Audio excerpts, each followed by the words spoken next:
Christmas break is over. The Flames are back in action, and there is lots to get into and chat about. Great to be back with you after a week off here on the Red Melbourne.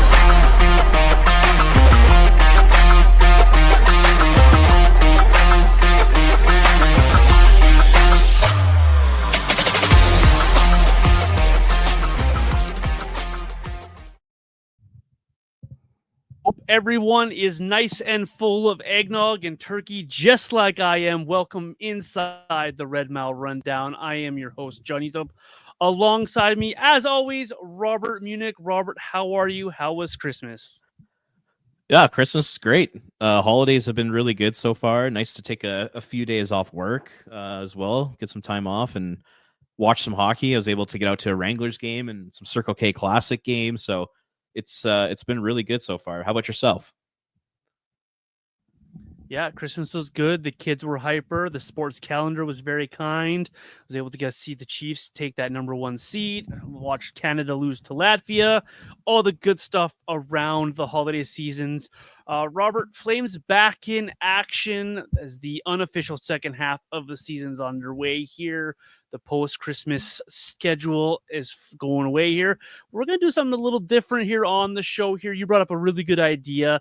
Let's look ahead to 2025 and what we are looking forward to and some storylines around the Calgary Flames. You should start us off here since it was your idea. What do you have at the top of your list of storylines for the Calgary Flames?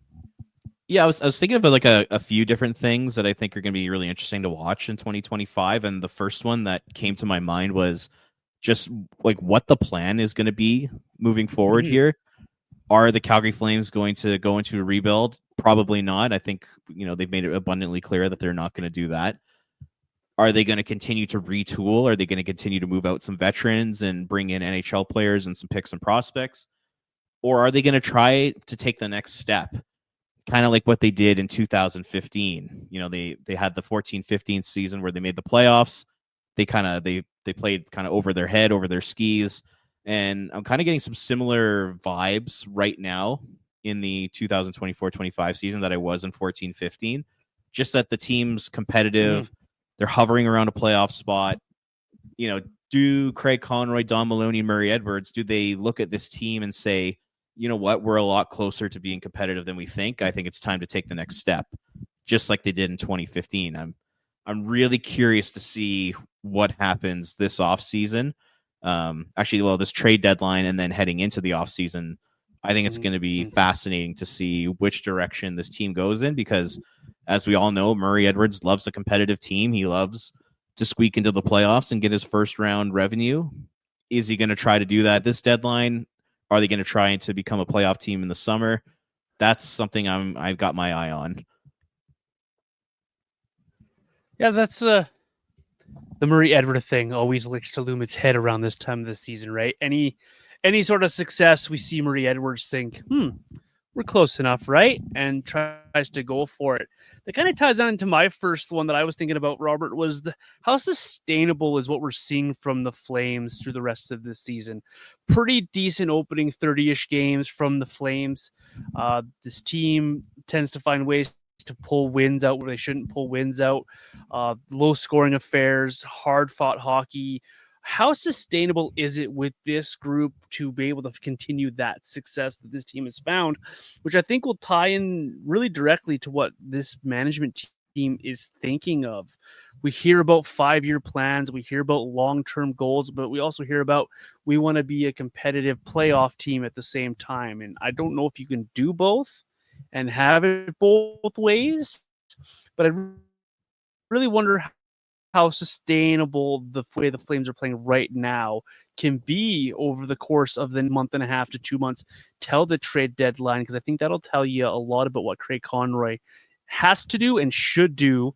And I know they aren't always the same thing at the trade deadline here. So I wonder how that will tie into your point there, Robert, how this team plays versus what this management team thinks this team is going to be.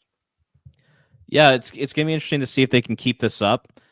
I mean, to your question, is it sustainable? I think the only way that it is that if Dustin Wolf and Dan Vladar continue to give you top 10 goaltending in the NHL, those two guys have masked up a lot of deficiencies with this team this year. I mean, like we know, like this team can't score. Like it's so difficult for this team to score goals, and it's going to be almost impossible to make the playoffs if they continue scoring at this rate. So what are they going to have to do to make up for that? Well, it's Dustin Wolf's going to have to continue to play out of his mind. Dan Vladar's going to have to continue to give you pretty quality starts against good competition, and the team in front of him is going to have to play, that kind of shutdown defensive hockey where they have to commit to blocking a ton of shots, and they have to commit to playing physical, to sacrifice offense in order to keep the puck out of their own net. I don't know if that's sustainable. It's asking a lot of Dustin Wolf, who's a rookie in the NHL. He's only 22, 23 years old. That's putting a lot of pressure on a rookie goaltender to say, hey, you need to continue carrying this team. And if you don't, well, we're not going to make the playoffs. That's a lot to put onto Dustin Wolf, right? Yeah, it absolutely is. It's a lot to ask of Dan Vladar as well, a guy who hasn't ever really carried the load of a team, to be that veteran to back up Dustin Wolf and to help him carry that load. When you're only scoring 2.5 goals a game on average, well, it's 2.6 according to the app that I have here. That's asking a lot of your goaltenders, hey, you got to allow 2 or less for us to win these hockey games. You allow 3 goals and we cannot win hockey games. That's a tough way to play hockey. That's a tough way to be consistent. And it's hard every single day to go out there and battle. And if you give up that first goal, like you're always chasing it. And that's just a tough way to play hockey. Regardless of how good your goaltending is, that's still a tough way for you to try to get wins. They have to find a way to get to another level here. I just don't think they're good enough to do that. So I think Craig Conroy here really needs to take an honest assessment of this team and what he's seen. And yes, they're pulling out some of these weird victories. They've had a few third period comebacks. They're able to get some wins that they probably shouldn't have gotten. But you see some of these hockey games, you see the way that they're playing here. And I don't know how Craig Conroy can look at this group and be like, listen, let's just add to this group because we're right there. You're right there only on paper, in my opinion. But if you dive beyond just the box scores and beyond the standings, this team's a little ways off from being a playoff contender. And so that's why I brought up is it sustainable? Because what actually is this team? Because on paper, 2.6 goals for every single game, and you're allowing over 3.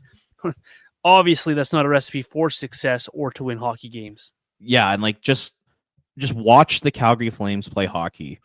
If you watch this team play, say 15 or 20 games, and you come back to us and say, you know what, I think this is a playoff team, I have to seriously question what you're watching.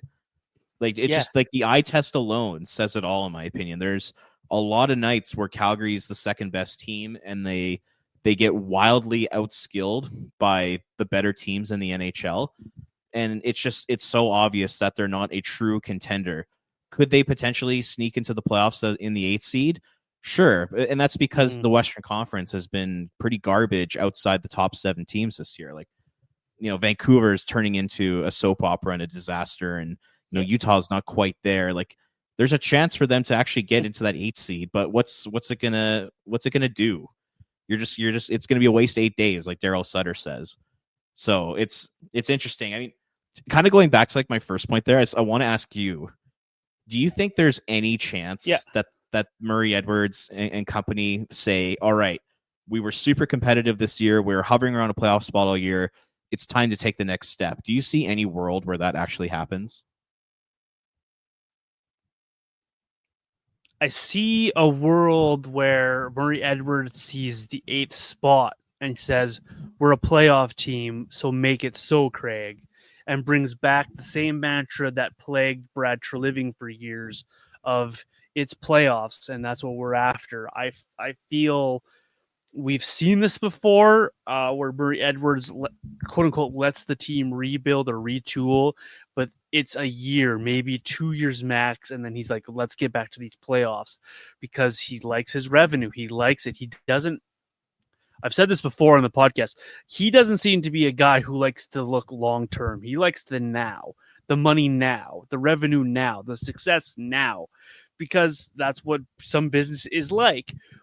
but I don't know if I see a world where Murray Edwards allows Craig Conroy to actually get 3, 4, even 5 years to actually retool and rebuild his team before he has to jump in here and say, okay, we almost saw 8th spot, good enough, let's go. That's where I see Murray Edwards at. I kind of see it the same way too. And the one thing that comes to mind is you look at the Flames salary cap space. What if Murray looks at the cap space and goes, okay, we got anywhere between $20 to $26 million in cap space to spend. We're $26 million away from the salary cap this season, and we're still hovering around a playoff spot. We're still gunning for that 8th spot. Imagine what this team could be if we spend at the cap, Craig Conroy. We could be a playoff team. And then I also wonder, does Murray almost look at what the Washington Capitals did in the offseason last summer and say, we could do that? Because Washington, they had the established group of young players there with McMichael and Poitras and guys like that. Maybe he's thinking, Coronado and Zary are that for us. Why don't we go out, spend some draft picks and trades, bring in a Pierre-Luc Dubois, bring in an Andrew Mangiapane, go out, spend big money on a top 4 defenseman like Matt Roy. Now the Washington Capitals, they're a top 10 team in the league, and they look really good. They look really solid. Yeah. Does Murray Edwards look at that example and go, holy crap, like this is something that we could do? Because, we're in the same boat that Washington was last season. And if we go out and spend our cap space and we go out and trade for a couple guys, like, can we become a top 10 team?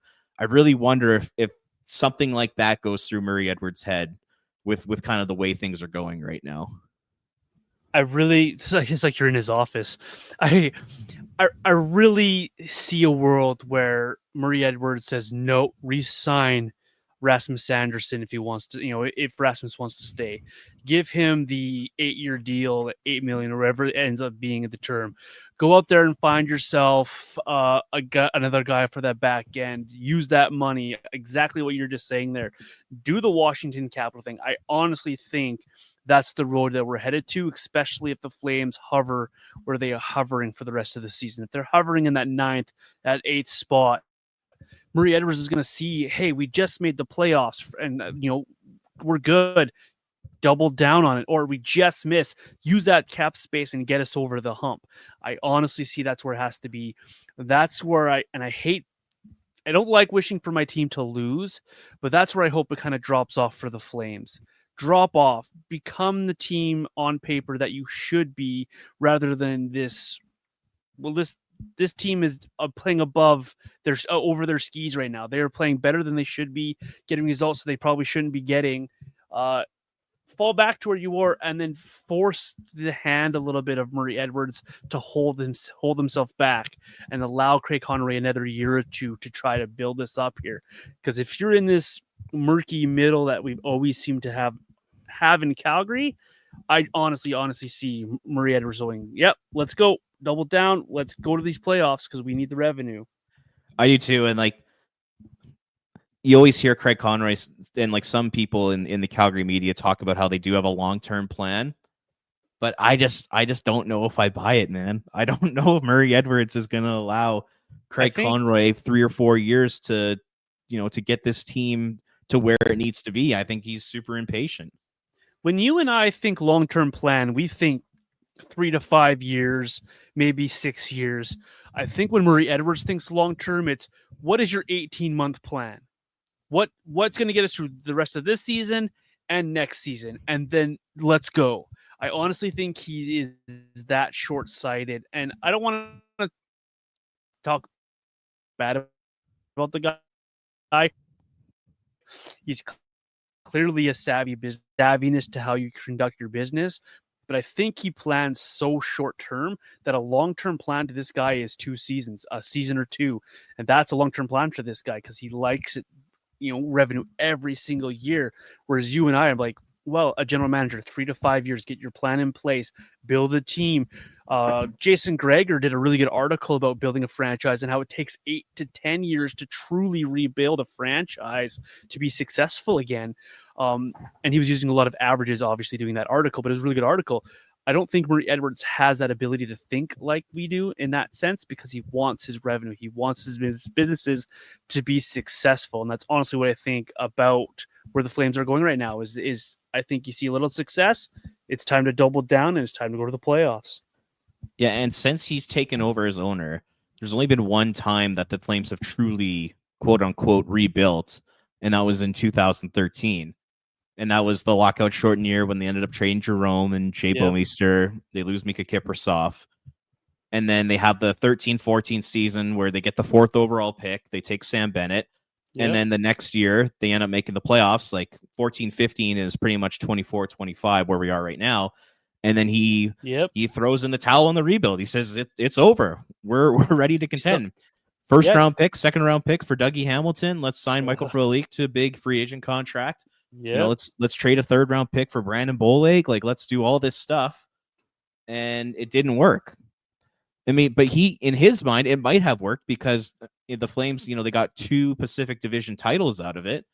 But what do they have to show for it in the playoffs? They won 1 round.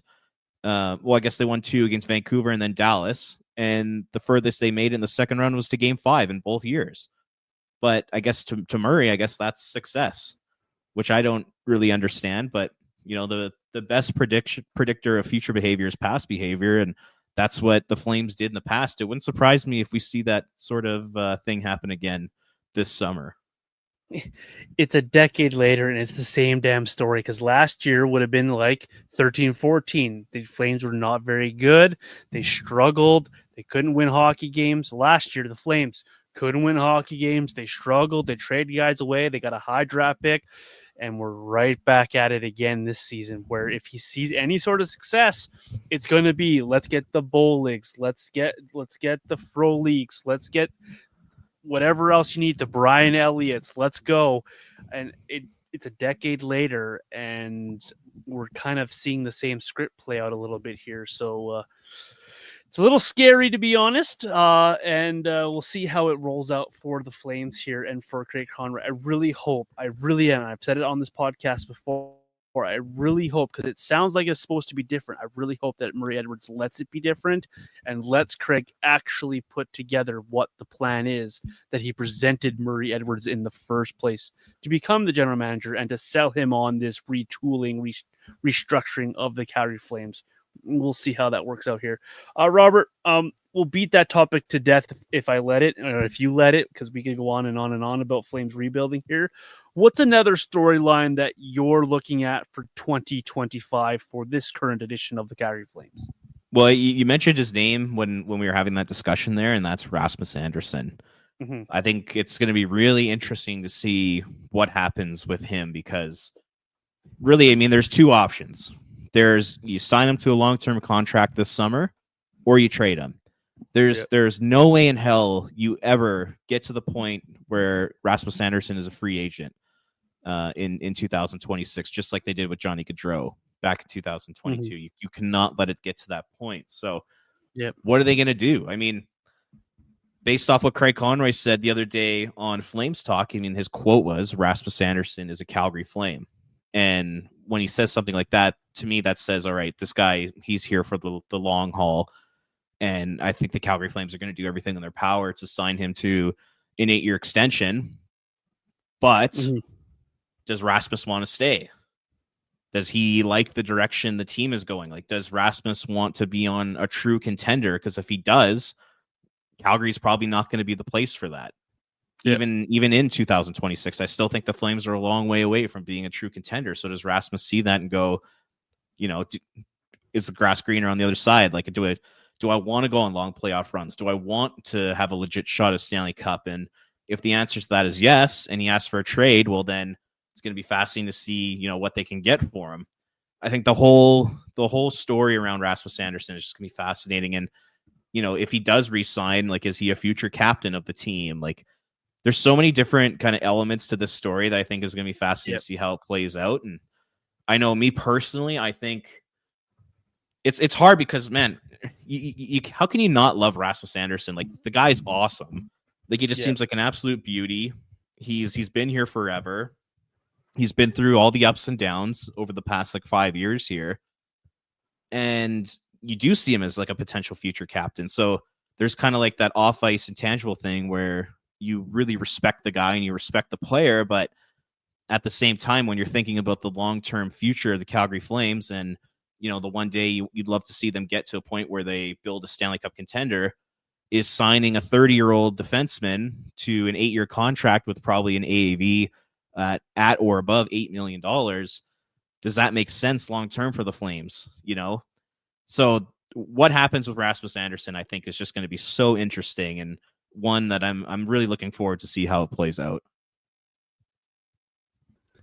And one that I hope plays out sooner than later. Like, this should be a conversation, in my opinion, the Flames have headed to this trade deadline. And I know he's got the rest of this year and next year on his contract, but he really should have a feel for the direction of this team, for what he wants and where he is at in his career right now.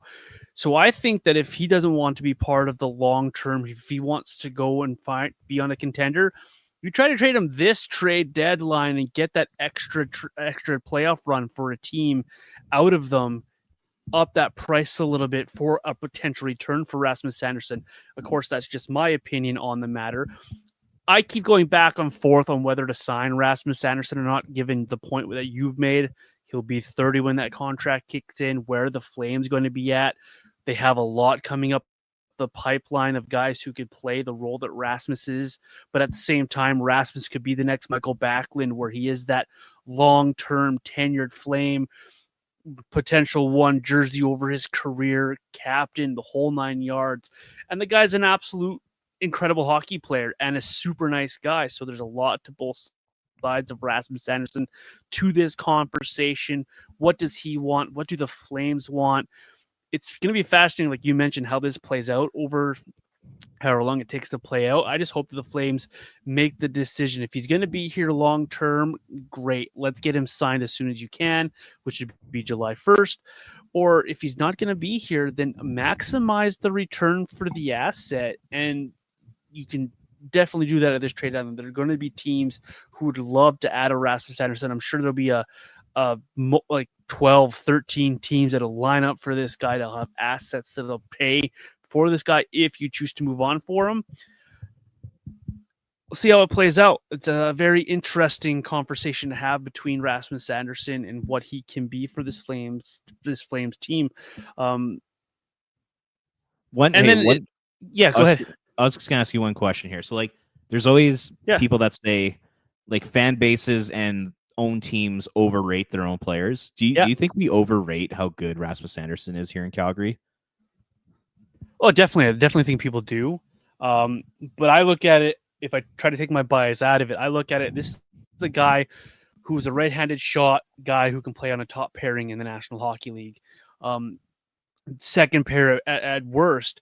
And so that should fetch you a nice prospect and a first-round draft pick type of package, at least back for the guy. But I definitely think there are some in the media, not to mention any networks of sport, who definitely overrate this guy like he is that top 10 type of defenseman in the National Hockey League. I don't think he's quite top 10 there, but he's definitely one of the better defensemen in the league. What have you thought of his game recently? Because, I mean, he struggled. Like those first, 7 to 8 games of the season, he was arguably like a top 5 defenseman in the NHL. And then I would say the last 2 months, in my opinion, his game's kind of dropped off. Have you sort of seen the same thing? Absolutely. I don't see him as engaged offensively like we did at the beginning of this season here. I don't know why that is. I think Ball's also struggled, which might make up for some of that as well. And part of it just might be teams have learned how the Flames are approaching from the back end, and about how Rasmus Anderson's approaching this hockey game. And he is probably a guy that a lot of these other teams are focusing on when they game plan against Calgary Flames. They don't have these big game breakers. And so if you take away their big defenseman and another guy, you shut the Flames down for the most part. And so he might be trying to work through that a little bit more. Not making excuses for the guy, because he hasn't been Rasmus Anderson that we know and we love here. And there's a lot of pressure on the guy too. He's carrying this Flames defensive core, and Mackenzie Weegar continues to play with a off the Anchor. heat pile from the press box. He gets a revolving door. So Rasmus Anderson's taking on all the toughest matchups. Mackenzie Weegar still trying to figure it out because he has a new guy. It seems like every game on his other side, he's flopping back and forth between which side of the ice he's playing on. So Rasmus Anderson's taking a lot of the heavy lifting on, and that might be affecting his game. But he definitely has struggled. But I definitely still think he is a big part of this Flames team. And this Flames team, if they're going to have success, he's going to also have to be part of that success.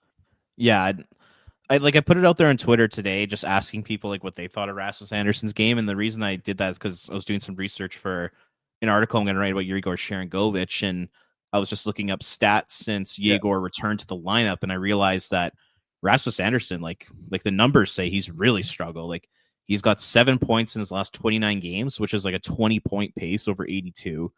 He's a team worst minus 13 since October 29th.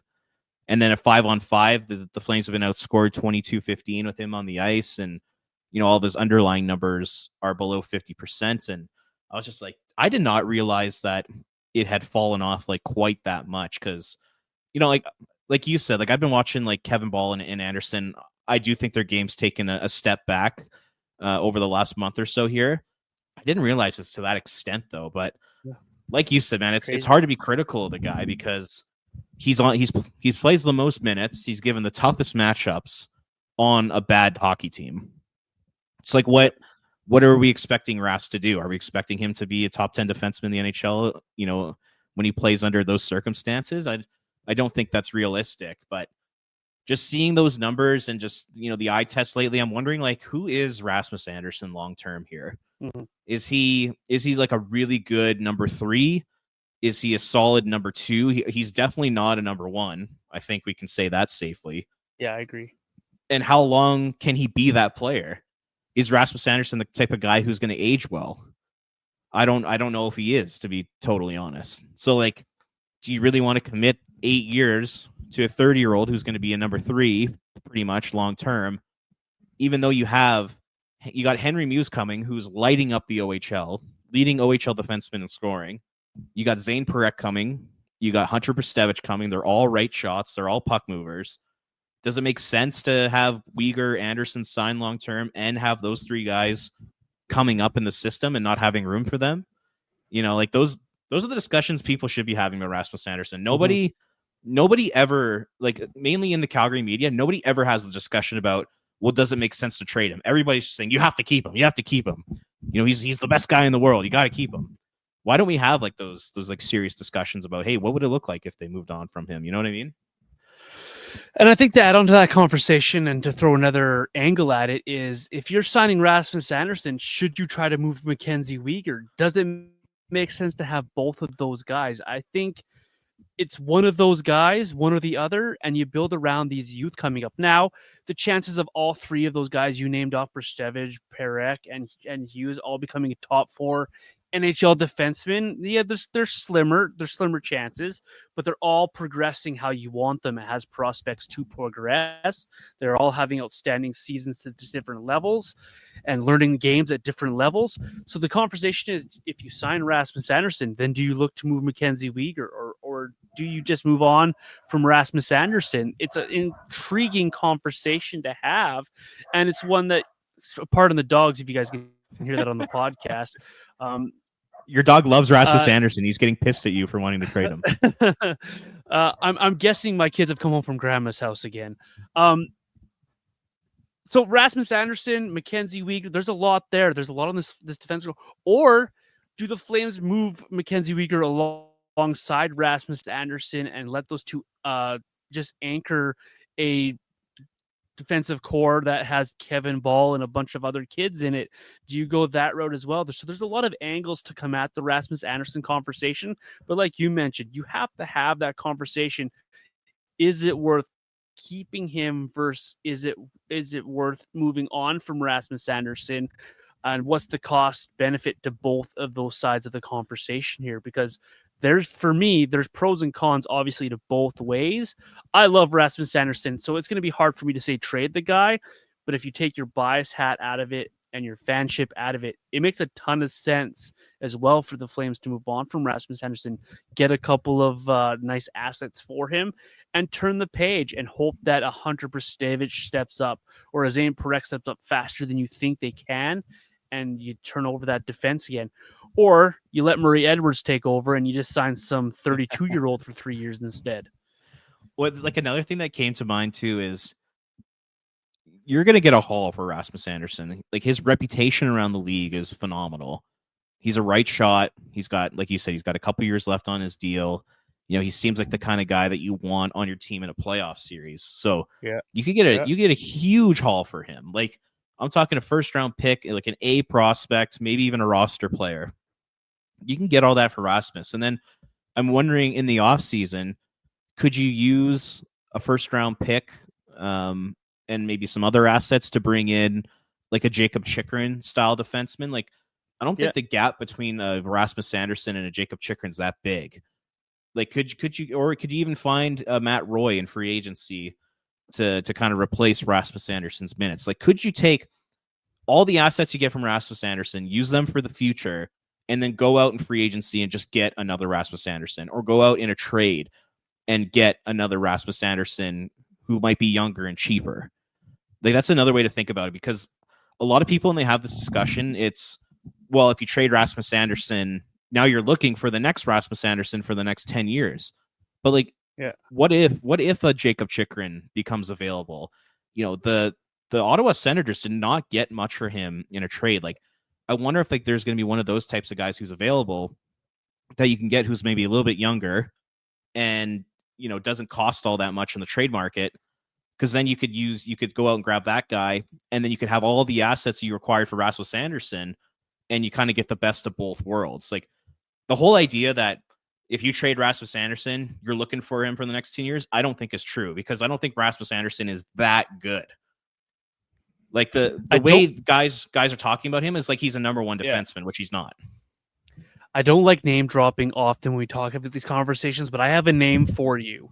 There is a team in the National Hockey League right now struggling and hating life, and they should be a Stanley Cup favorite, and they're not, and there is turmoil, and they're trying to trade guys out. What if the Flames were to move on from Rasmus Anderson and go out there and find themselves a Keandre Miller to come into the Flames organization, to pair with a Mackenzie Weegar, and to be a guy like that? He's not to the level of Rasmus Anderson, but he's along the lines of guys you're talking about. An up-and-coming, 20, I believe he's 24, 25 right now. I'm not sure of his cap hit because the name just came to me off the top of my head, so I haven't had time to look it up here. But something move like that. The St. Louis Blues did that for years and years and years. Trade a guy, use the assets, and go get another guy. They did that. That's how they got Ryan O'Reilly into St. Louis. That's how they got other Jay Bouwmeester came into St. Louis, very similar ways. Trading off older, aging veterans and turning those assets into other players.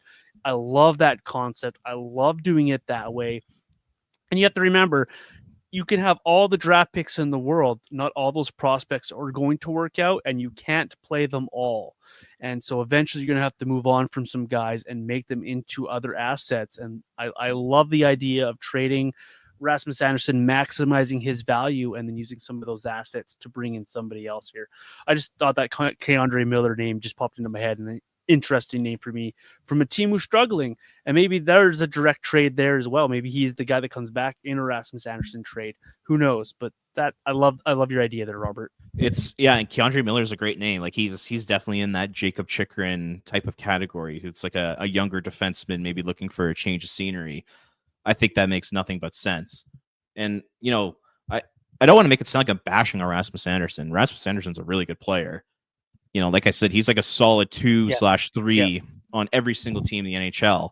Guy's a really good player. It's just, for me, like when it comes to team building, I always think from an asset management standpoint, what's the best way to get the most out of your players? Yep.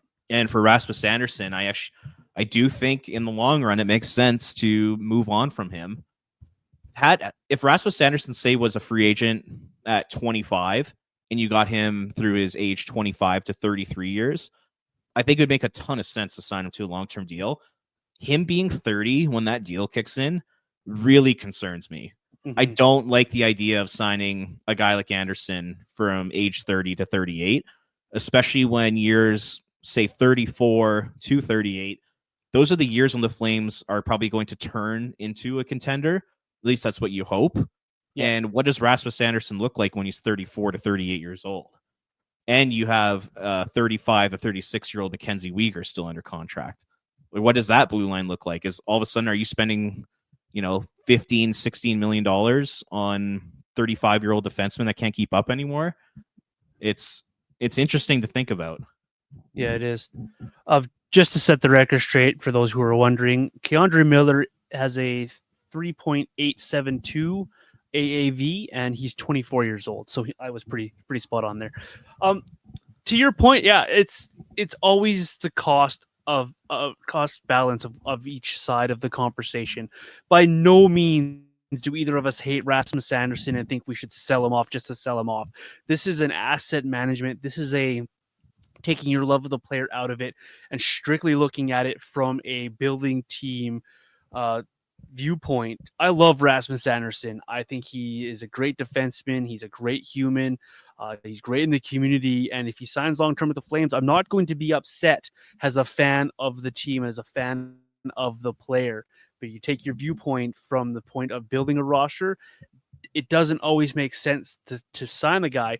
If the Flames were closer to being that, fighting for the Pacific Division every year, in that deep conversation of deep playoff run, then yeah, double down and sign the guy because he's part of what you're doing. But they're not there in their cycle yet. So moving on from that guy might make the most sense for the Flames here. Can I just add one more thing to this? Yeah, go ahead. One thing that bothers me a little bit is the idea that you have, like the Calgary Flames specifically, they have to keep players who want to be in Calgary. Like you heard Craig Conroy talk about that a lot when they signed Yegor Sharangovich. One of the first thing he said is, Yegor wanted to stay in Calgary, so we signed him. And it's like, that's not a good way to go about business. That's not a good way to go about building your team. If you want guys who want to be in Calgary, you got to build a winner. I think it's just as simple as that. And you're not going to build a winner if you're just going to end up signing, these, for Yegor Sharangovich, a middle six winger, or for Rasmus Anderson, kind of a 2-3 defenseman, signing them to contracts that are paying them like a top six forward or like a high end top defenseman. The best way to go about it is just continue to draft and develop, continue to stockpile your organization with talented players, and eventually you're going to get out of it. You're going to become a winner, and people are going to want to play for you. But just the whole idea that, because Dan Vladar wants to stay in Calgary, we have to sign him, or because Rasmus Anderson wants to stay in Calgary, we have to sign him. I don't think that's a smart way to go about building your team. I think you need to be pretty ruthless. I think you need to practice pragmatism when you're doing this kind of stuff. And just because a guy's like, oh, I like Calgary, I want to be here, doesn't mean that it's the right thing to do. Mm-hmm. You definitely want players who want to be here, but at the same time, you've got to have that, well, I'm glad you want to be here, but for us, it doesn't make sense mentality to it as well, right? So you have to have both sides of it. Just look at Edmonton, right? Nobody wanted to sign there. They built the winner, and now everybody wants to sign there. That's building a winner for me is the key there. Speaking of a winner, my next point that I wanted to bring up for 2025 is the continuation of Connor Zary at center, the evolution of how that's going to play out over the course of the back half of this season. How does he increase his role with the Flames? What can he do being a centerman? Does he get better wingers to play with him to see what more he can provide for the Flames as the centerman? I'm very fascinated to watch the growth of Connor Zary in that role, because I've quite liked a lot of what I've seen from Connor Zary. He's not always on the score sheet because he's got boat anchors playing with him at times, but he's always and he's always trying to drag guys into it, and his face-off percentage is coming up, so you know that he's working on the fine tuning of that position and learning under Coach Huska. I really like what we've seen from Connor Zary, and I'm really fascinated to see how he grows in that role and what he potentially can be down the road here for the Flames. Because I think if the Flames are going to be successful in 2 and 3 years from now, Connor Zary is going to be a center for this team because there's nobody else in that pipeline right now. There's nobody. All due respect to Roy Cairns, all due respect to Lipinski in the minors, there's nobody coming here for the Flames to be a top 6 center. Connor Zary seems to be the best fit there, and I'm fascinated to see how he grows in that role. And I really wish the Flames here would give him a guy or two better to play with. All due respect to Sharon Govich, Kuzmenko, and Pelche, they're just not doing it for me. And this guy is still out there doing it every single day for the Flames. So if it were up to you, who would you have on Zary's wings right now? I think you're stuck with Sharon Govich there, but I would really like to see Matthew Coronado there. And I know Matthew Coronado is playing very well with Backlund and Coleman. It's hard to break that line up, but I think you can fill the right side of the Coleman-Backlund line very easily with other guys on this roster. I really would like to see what Connor Zary can do with a guy who's playing with a ton of confidence right now in a Matthew Coronado, and see how those two progress together. It might fail, but it might become just absolute magic as well. Both are very equal potentials, in my opinion.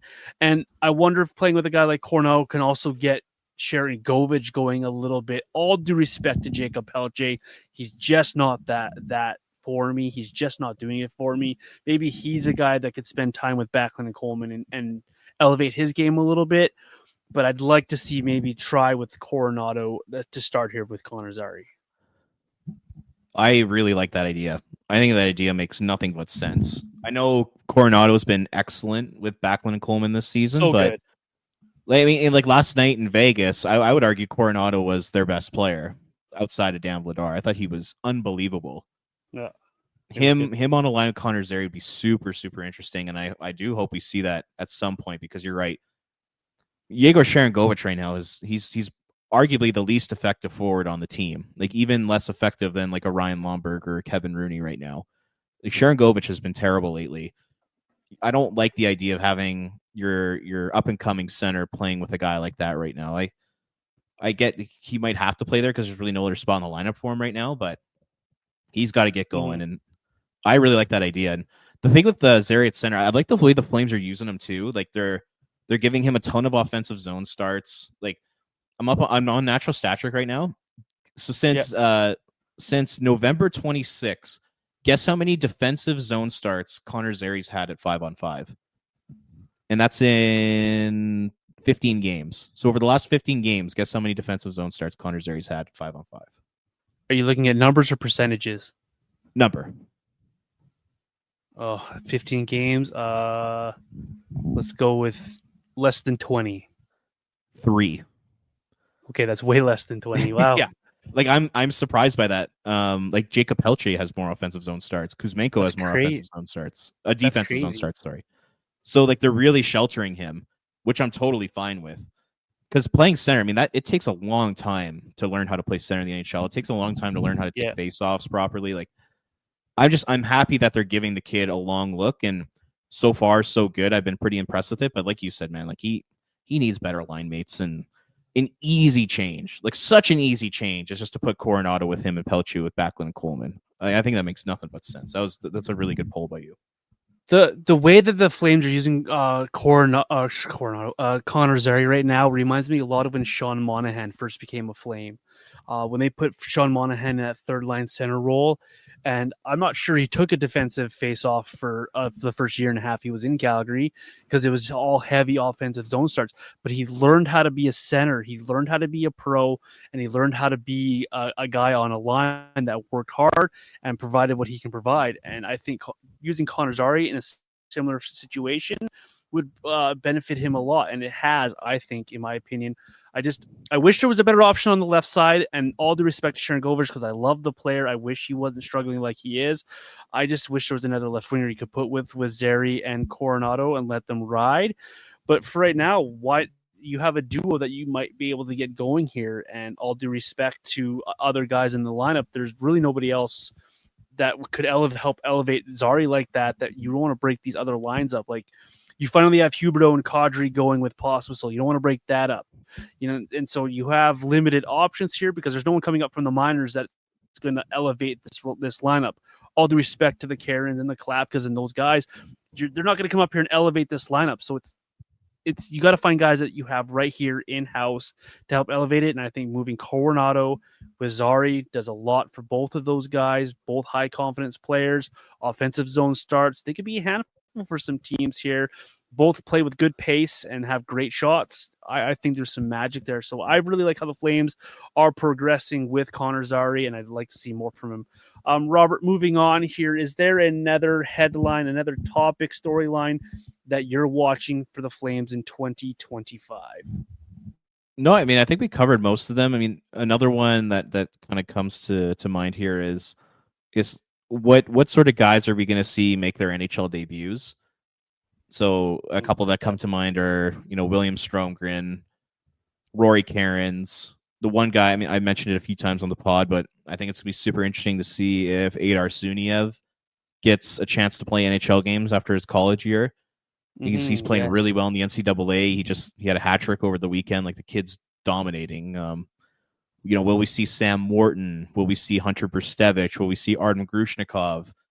I wonder how many of those guys are going to get a chance to make their NHL debuts. And one guy, I mean, when it comes to William Stromgren, he's a guy that I wouldn't mind seeing getting a shot pretty soon here, because I do think there's a spot for him in the top 9. With Connor Zary? You could put him on the wing with Connor Zary. If you could do like a Stromgren, Zary, Sharon Govich line, move Pelche down to the 4th line, send Walker Dewar to the minors, put Kuzmenko in the rafters. All of a sudden, you give Stromgren an opportunity to play in the top 9. I think that's something that makes a lot of sense for this team to take a look at here. But I would say, that's the only other thing that I'll probably be keeping my eye on. Yeah, there's not a lot of guys that really spark my interest, I guess is the wrong way to put it, that really have made a big push to be on the Flames this year. So I wonder if we see like 3 or 4 guys get cycled up here at the end of the season to get their debuts, to get a game or 2 in, just to see what they are for the Flames and in the organization. I like some of those names you put out there. Stromgen's a good one. Suniev's a really good one. Does he come out of college? Does Hunter Brstevich get a call up? Any of those kind of guys. It'd be interesting to watch how the Flames work that at the end of the year here. The last topic for me that I wanted to bring up here, and I just wanted to get your feel for this player. Where are you at with Jacob Pelche? Where are you at with the Flames' uses of Jacob Pelche? Is this a last kick of the can for you? Because for me, Jacob has only been okay in spots. And I'm really disappointed actually in what I've seen from Jacob Pelche since his latest recall. He had the one decent hockey game. He's really just been a passenger a lot up and down on 3rd, 4th lines. Where are you at with Jacob Pelche? Your expectations for him? Or are we done with the player here? Maybe I'm biased when it comes to it, but I've actually really liked what I've saw from Jacob Pelche so far. I like the speed. I like the sort of tenacity. I like him on the penalty kill. I like kind of like the infectious like attitude he has. Like you see him on the bench, like he's always like hyping his teammates up. Like you can tell he's a leader in that locker room, despite the fact that he's barely played any NHL games. I guess I'm just cheering for the guy, man. I just really hope he does end up making it. I like the fact that Ryan Huska is giving him an opportunity in the top 9. Like in my opinion, like I saw some people saying like the Zary line over the last couple of games hasn't done anything, and I really believe that the big reason for that is Yegor Sharangovich right now. Yeah, pucks are dying on his stick. He's not able to make any plays at the moment, and I think that's really hurting his line mates, including Jacob Pelche. I just think I think Pelche's been more effective than Kuzmenko. I think he's been more effective than Sharangovich recently. I think he's a better player than Walker Dewar. I think he does deserve to be on this NHL team. I'm liking what I'm seeing. I kind of like the defensive profile. Like I said, I like the penalty killing. I really hope that they continue to give him a long look, because last year was a complete write-off from an injuries perspective, and Yeah. I don't think it's Yeah. smart to give up on a 23-year-old player who's coming off a ruined season from injuries. Like, I believe that Jacob Pelche can be a third line NHL winger, and I think he could do it for, maybe not forever, but I think he could probably be a third line winger on the Flames for, the next 3 to 6 years, whatever it may be. So I think I'm a little higher on him than you. I understand like where you're coming from, but at the same time, I think he's been pretty effective so far, and I just think he's going to continue to keep getting better, and hopefully they find the perfect spot for him in the lineup moving forward. I think a lot of us, myself included, are guilty of maybe having too high of expectations of Jacob. The pedigree of being a first round draft pick, one of the first guys picked after the last rotation of guys coming through that you want to see have success with the Flames. I wonder that's probably a big part of why I'm not a fan of the guy at the moment, is maybe the bias of that first round pick, the expectations being too high. So I hope he does succeed, though, because if he can find himself in a good third line role for this Flames, that's a big win for him. It's a big win for this Flames, a team that I don't think has a lot of depth to it right now. And if he can find a game here and find some consistency to his game, I think that's a really nice role for him. That third line, I think, is a good spot for him if he can find that game as well. I really also wonder what a Pelche, Coronado, Zary line might look like, just to maybe put Sharon Govich with Coleman and Backlund to maybe calm his game down, because well, it's not been great from Sharon Govich there. So just some ideas I had as well. And like Pelche, he'll need to step up his game eventually, like to the point where he's like a no doubt about it NHLer, because the Flames, they have a lot of wingers in their system. Like you take a look at it, like we talked about Stromgren, we talked about Adar Sunia potentially coming in. You got guys like Luke Misa, just taking a look here, Matvey Gridin, Sam Honzig. Like there's a lot of wingers that are gonna be coming up in the system here, and Pelche's got to secure that spot in the lineup, because if he does it, there's gonna be a lot of guys nipping at his heels there for that spot in the Flames middle six. Absolutely. All right, Robert, going to throw it over to you. Anything else that you want to throw out there on the podcast? Those are all of my headlines, my storylines that I'm watching for the Flames. Anything else you wanted to bring up on the show today, or if we covered everything? The only thing I wanted to get your opinion on, because I just thought it was an interesting story, is the whole Zayne Parekh, social media antics. Oh, yes. What did you make of all that? And for those that don't know, Canada lost to Latvia in a shootout a few nights ago, and a whole bunch of guys that didn't make the Canadian World Junior team were liking posts that showed that Canada lost. Zayne Parekh had retweeted a couple clips of Cale Makar and Quinn Hughes walking the blue line, saying like, Canada, you need a defenseman to walk the blue line on the power play. So, Michael Misa, Carter Yakimchuk, Zayne Parekh, those guys, they were not happy about being left off that team, and they showed it on social media over the weekend. So I was just curious, what did you make of that? A couple of things for me. I love the confidence in the player to know and be upset that he didn't make Team Canada. I love that he was upset over it, because it kind of shows that he's driven to prove that was the wrong decision. And then I'm always a fan of being a little bit petty when things come up. If you can do it in a tasteful way, I guess would be a way to put it. I don't mind petty it in a tasteful all. way. I like that. Yeah, he was just subtle in his pettiness. Just, I'm just gonna retweet this. Just throw a little like on this Instagram post and say nothing else. I like that, because it's just throwing a little bit of shades that you guys know what you should have done and you didn't do it. And so he has the motivation of making Team Canada to continue pushing his season, and he's having a decent season now in Saginaw now that he's settled in here. But I also like being a little bit petty, so going, yeah, I could have fixed that problem for you, but you chose to go elsewhere.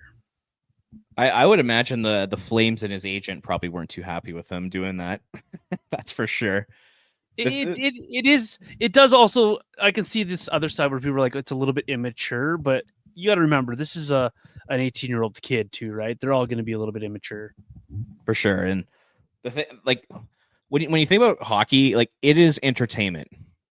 The NHL is specifically meant to entertain us.